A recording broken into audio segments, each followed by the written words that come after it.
Susanna Hoffs grew up in a very creative family in Los Angeles.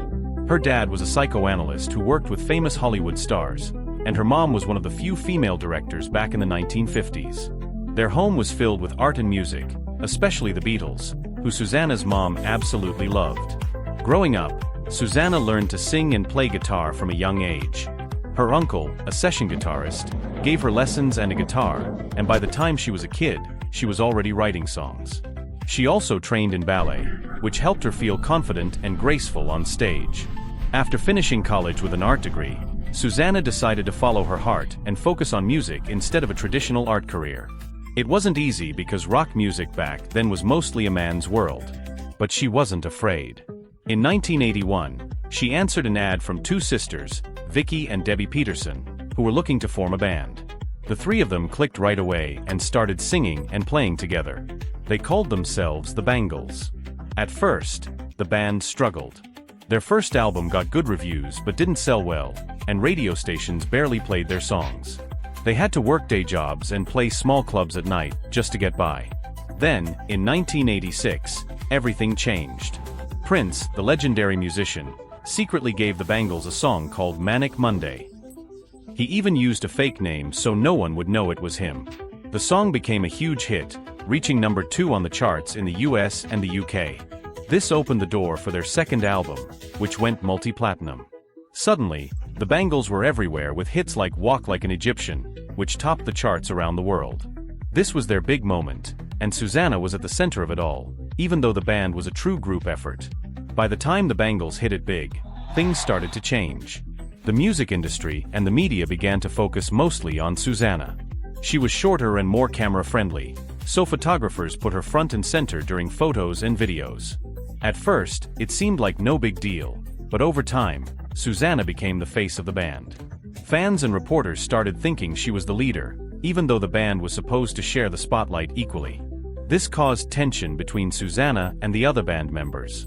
While Susanna sang lead on most of their biggest hits, the other members wrote songs, played instruments, and sang too. But the press ignored that. Magazines and TV shows wanted to talk only to Susanna, and she often found herself answering questions alone. Even when she tried to include her bandmates, the media pushed her forward. It wasn't what she wanted, but it was the reality. This shift slowly made the band members feel like strangers, even when they were on stage together. By 1989, things had gotten worse. Record executives started suggesting Susanna should go solo. The pressure from management and the media was breaking the band apart. That year, after years of success, the Bangles quietly split up.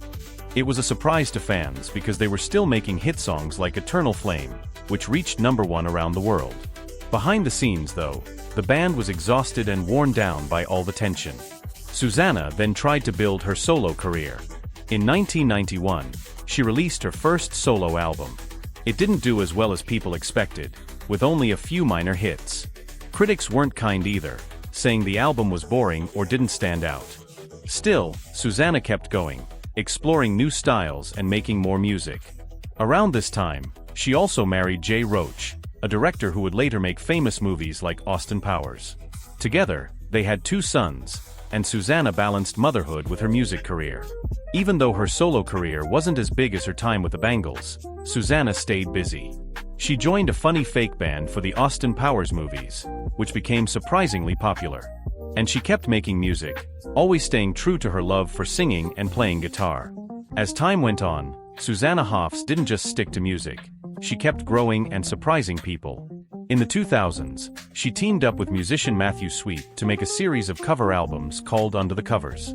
They sang songs from the 60s, 70s, and 80s, showing off their love for classic music.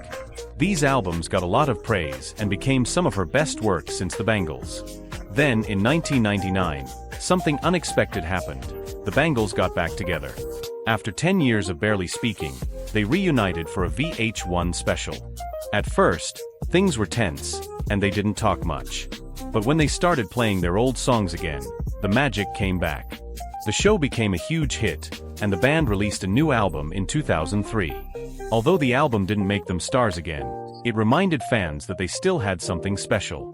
Susanna also kept releasing solo albums and kept exploring new styles. In 2011, She recorded an album right in her own kitchen because they couldn't afford a studio. The raw, simple sound was loved by fans and critics.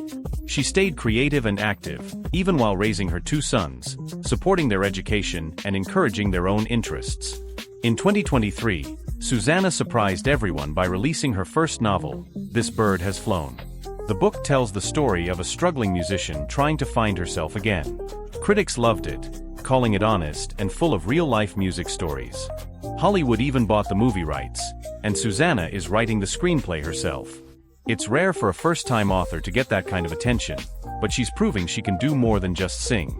Recently, Susanna became a viral sensation for looking incredible at 66. She posted a video with no makeup, just smiling and holding coffee, and people couldn't believe how young she looked. She talks openly about aging, embracing it with joy and honesty. Fans admire her not just for her talent, but for being real and inspiring women everywhere. Susanna Hoffs isn't just a music legend, she's a role model who keeps shining in new ways.